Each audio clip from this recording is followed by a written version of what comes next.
তো hello guys, welcome back to my channel. তো এই দেখো আমরা এসে গেছি হচ্ছে সরস্বতী পুজোয় ঘুরতে। তো আমরা এসে গেছি লুঙ্গি স্টেশনে। তো এখান থেকে যাব হচ্ছে বাটার নিউ ল্যান্ডের সবথেকে বড় সরস্বতী ঠাকুর দেখতে, যেটা 111 ফুটের।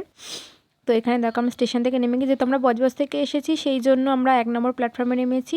তোমরা যদি শিয়ালদা হয়ে আসো তাহলে তোমরা 3 নম্বর প্ল্যাটফর্মে নামবে। তো চলো আজকে তোমাদের আমি হাঁটা পথ দেখাবো। তো অনেক ভিডিওতে দেখেছো যে তোমরা স্টেশন থেকে নেমে অটো করে যেতে হয়েছে, তো একদমই অটো ছাড়া কোনো খরচা কমেতে মাত্র 10 টাকা ভাড়াতে আমি তোমাদেরকে হাঁটা পথে নিয়ে যাব ঠাকুরের জায়গায়। তো এই দেখো এটা হচ্ছে 3 নম্বর প্ল্যাটফর্ম। তো এই তোমাদের ট্রেন এই প্ল্যাটফর্মে ঢুকবে। তো এই প্ল্যাটফর্ম দিয়ে নেমে তোমরা এই দেখো একদম উল্টো সাইডেই একটা গেট পড়ে, গেটের সাইডেই রাস্তা আছে। তো এই রাস্তা দিয়ে সোজা হেঁটে গেলেই তো আমরা ঠাকুরের কাছাকাছি চলে যাব। তো চলো দেখতে থাকো। আর হ্যাঁ, তোমাদের মধ্যে হয়তো আরও অনেকেই আছো যারা এই সরস্বতী পুজোর 2 দিন আসতে পারোনি। তো তাদেরকে বলে রাখি, এই ঠাকুরটা থাকছে 9 তারিখ পর্যন্ত, মানে 8-9 তারিখ অবধি। তোমরা ফেব্রুয়ারি 8-9 তারিখ অবধি এলে তোমরা এই ঠাকুরটা দেখতে পাবে। আর এই দেখো আমরা রেল লাইন ধরে যাচ্ছি, যেহেতু রাস্তাটা ওখানে শেষ, তো এখানে রেল লাইনের ওপর দিকে আর রাস্তা শুরু হবে। দেখো আমি তোমাদের জুম করে যে ব্রিজটা দেখালাম, তো আমরা ওই ব্রিজের ওপরেই উঠবো। আর স্টেশন থেকে এই রাস্তাটা হচ্ছে একদম 5 মিনিটের হাঁটা পথ। দুদিকেই রাস্তা আছে, বাঁ দিক দিয়ে গেলেও তোমরা রাস্তা পাবে, ডান দিক দিয়ে এলেও রাস্তা পাবে। তো আমি এটা 3 নম্বর প্ল্যাটফর্মের সাইড দিয়ে যে রাস্তাটা গেছে ওই রাস্তাটা দেখাচ্ছি। তো এই দেখো এই রাস্তা ধরে সোজা গেলে ওই যে দূরে যে ব্রিজটা দেখতে পাচ্ছ, ওই ব্রিজের উপরে আমরা উঠবো। তো এই দেখো ব্রিজের সাইডে যে একটা সিঁড়ি মতো করা আছে, তো এই সিঁড়ি দিয়ে আমরা উঠবো। এই দেখো আমি তোমাদের ব্রিজের উপরে উঠে দেখাচ্ছি। তো আমরা এই রাস্তা ধরেই সোজা এসেছি, আর ওই যে দূরে স্টেশন দেখা যাচ্ছে। তো একদম 5-10 মিনিটের হাঁটা পথ। আর ব্রিজের উপরে উঠলেই তোমরা একটুখানি 2 পা হেঁটে গেলেই ঠাকুর দেখতে পেয়ে যাবে। তো আমরা তো এসে গেছি। তো চলো ভিতরে গিয়ে দেখাচ্ছি তোমাদের। গিয়েছিলাম সকালবেলা, তো এটা সকালবেলার কিছু ফটো।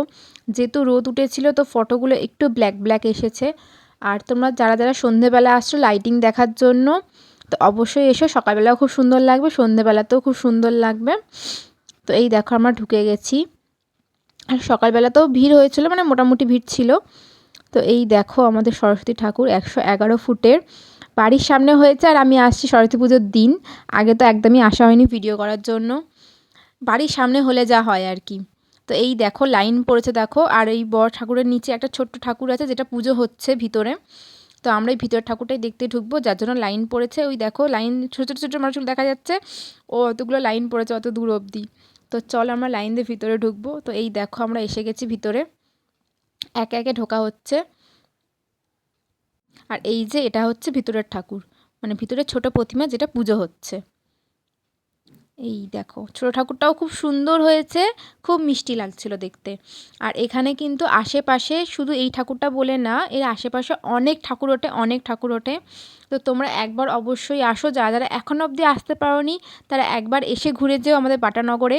আমাদেরকে বললাম না যে বড় ঠাকুরের পাশে আরও ছোটো ছোটো ঠাকুর হয় প্যান্ডেল করে, তো ওটা হচ্ছে সেটা ছিল। আর এখানে দেখো আরও পাশে কতগুলো আছে ছোটো ছোটো থিমের ওপরে, সুন্দর হয়। এই দেখো বড় ঠাকুরের পাশেই একদম হয়, গায়েতে তো 2-3টে হয়, আর একটু দূরে গেলে, মানে 2 পা হেঁটে গেলে আরও অনেক রয়েছে। তো এই দেখো ভিতরে ছোটো থিমের উপরে খুব সুন্দর হয়েছে এই ঠাকুরগুলোও। তো একবার অবশ্যই এসে ঘুরে যেও, 9 তারিখ অবধি রয়েছে। যাদের এখনও আসার ইচ্ছা আছে তারা শিয়ালদা থেকে বজবজ লোকাল ধরো, লুঙ্গি স্টেশনে নেমে যেও। লুঙ্গি স্টেশন থেকে হাঁটা পথটা আমি দেখিয়েই দিলাম, তো হেঁটে চলে এসো। আর এখানে দেখো ফেরার পথে কত জ্যাম লেগে গেছে। তো এখানে আমি এসে গেছিলাম আরেকটা প্যান্ডেলে, ছোটো মতো। এই প্যান্ডেলটাও খুব সুন্দর করেছিল। আর হয়তো এই প্যান্ডেলগুলো 9 তারিখ অবধি থাকবে কিনা বলতে পারছি না, বড় ঠাকুরটা থাকবে একটুখানি শিওর। আর এই ভিডিওটা খুব সকালবেলা করেছিলাম, তো দেখো ফোনের দিকে তাকানোই যাচ্ছে না। তো ভিডিওটা এই পর্যন্তই। ভালো লাগলে অবশ্যই like, comment, share and subscribe করে দিও। তো চলো টাটা, বাই বাই।